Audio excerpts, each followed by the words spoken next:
Video game romances need to grow up. Lore dumps aren't love.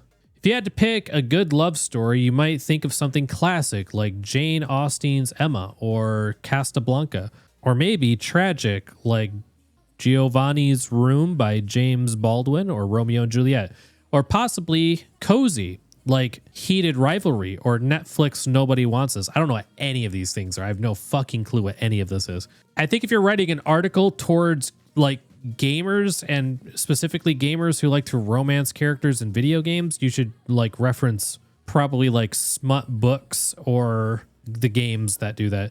What probably doesn't come to mind is a video game love story, and there's a good reason for that. Despite the appearance of variety, video game romances only come in one type, and it hardly even counts as romance. Games are still young as a storytelling medium, so the lack of memorable love stories compared film or literature is hardly surprising. What is surprising is just how little romance has changed in over 3 decades. In 1994, Konami's Tokimeki Memorial made popular the idea of dating in video games. It was hardly what you might call romantic, with its stat-based progress and checklist approach to relationships, but it set a precedent for how to do romance in games, and later titles like Harvest Moon built on that formula. By the 2000s, the likes of Baldur's Gate 2 added a stronger element of personality, with more complex characters who played important roles in bigger stories, but not necessarily in each other's lives. Relationships consisted of saying the right thing at the right time, then, like magic, love occurs. 26 years later, game romances are still written like they were in 2000, with obvious expectation like usually not being as sexist anymore and occasionally being decent enough to show more than one type of love. You know, it's kind of it's a very interesting topic because I think people get a little red in the face, or they get a little like weirded out, or maybe they feel like it's awkward to talk about romance in games. And I can understand it. And I think Baldur's Gate 3 is a really good example. I'm glad they used this as an example because it is, man, how do you say that? So I'm thinking back to like in Fable, right? Back in Fable, you could get someone to fall in love with you. You could, but it's weird, right? Because like you didn't have any conversations with them. You would just like flex and be like, hey, you know, they'd go, oh, you'd be like, uh-huh. And they're like, ah. You're like, here's some chocolates. And they're like, oh. And like, that's it. That was it. That was the entire mechanic, right? Eventually their heart would get completely full. You could go get a ring, propose to them. They'd say yes, guaranteed. And they'd follow you. You'd buy a house and, you know, assign them to the house, and they'd just be there forever.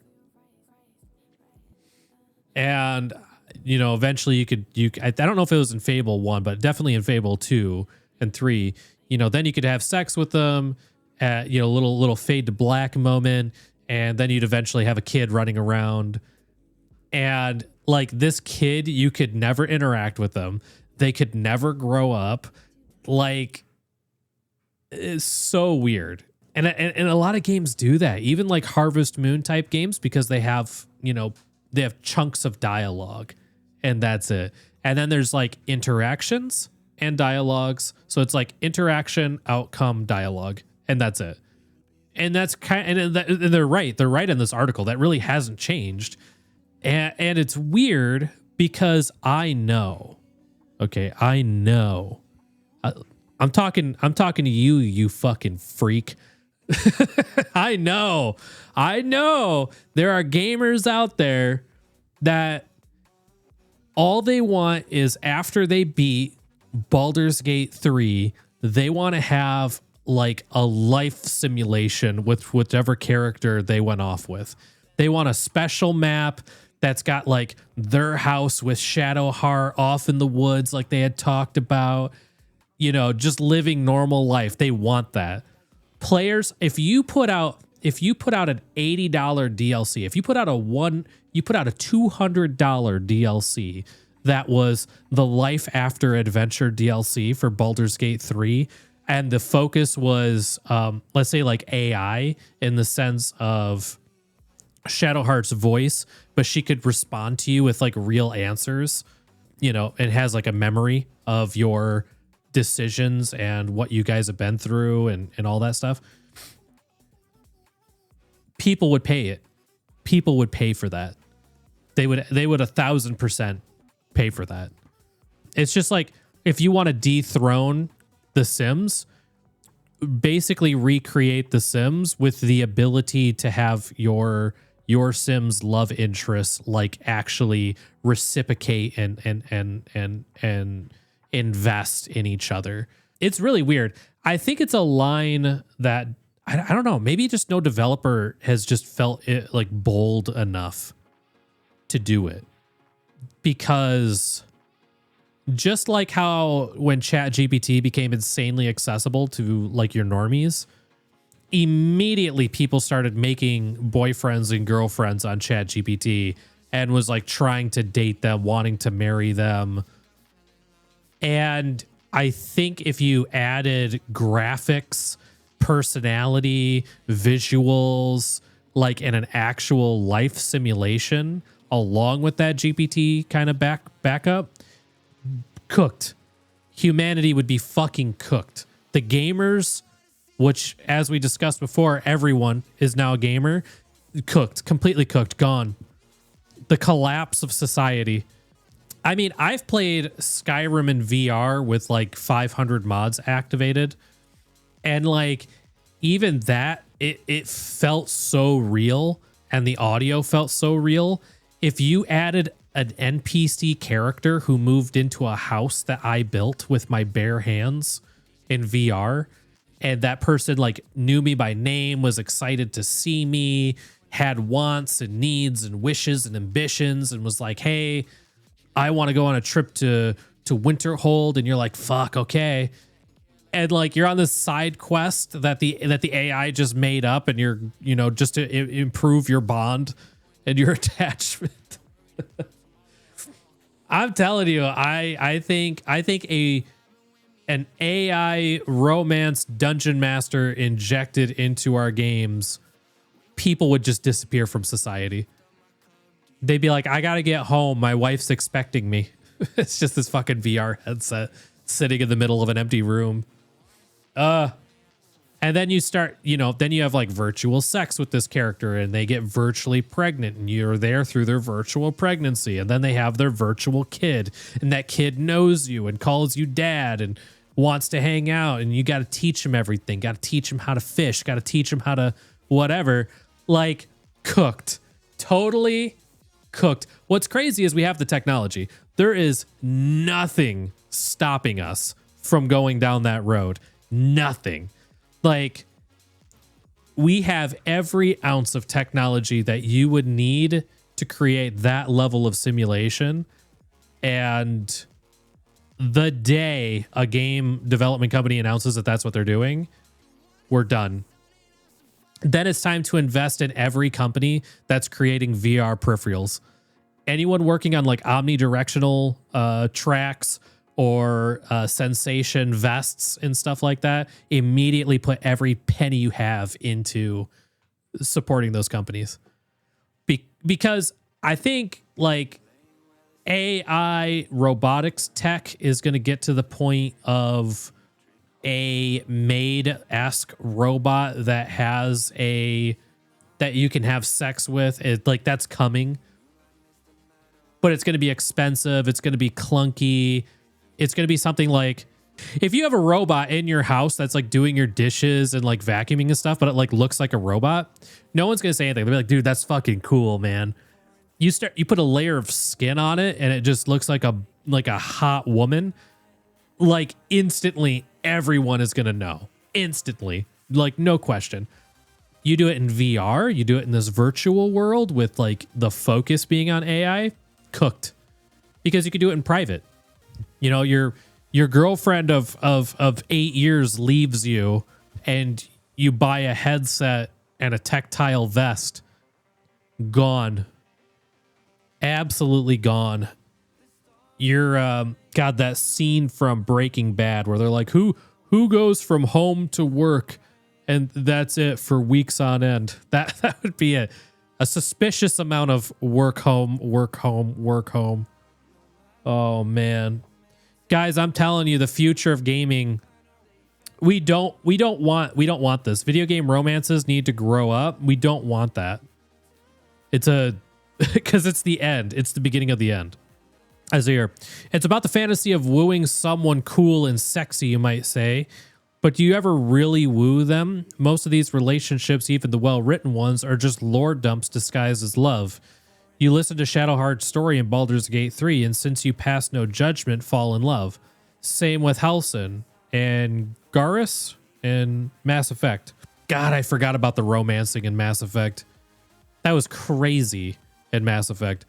And Tali and Mirinda and Lara and basically all the other romance interests too.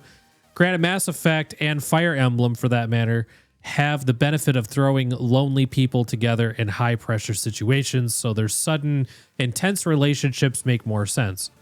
Or at least they make sense as flings, but not much more. The Shadowheart and Garrus examples also have the problem of making love interests out of vulnerable people. Falling for the nearest sympathetic person when you're lonely and sad is not a good, safe idea. Okay. All right. It's a fucking game. It's a fucking, falling in love with a vampire is probably not a good idea. Falling in love with a druid, who wants to go bear mode during coitus is probably not a good idea. So this is kind of silly. The transactional nature of complete quest progress relationship isn't what makes these scenarios shallow. It's video games. Outside of a few instances like Haven, which is built around the main couple's relationship dynamics, there's always going to be some kind of objective-based mechanic in them. The quests and events that make up these transactions meant to deepen your relationship just don't do it. Sure, you learn about the biggest problem in Judy Alvarez's life in Cyberpunk 2077 and get clued into Pam's serious family drama. Anders bears his soul to you in Dragon Age 2. Not that it has anything to do with you, and Dragon Age Inquisition's Iron Bull relationship is more blunt about sex than most.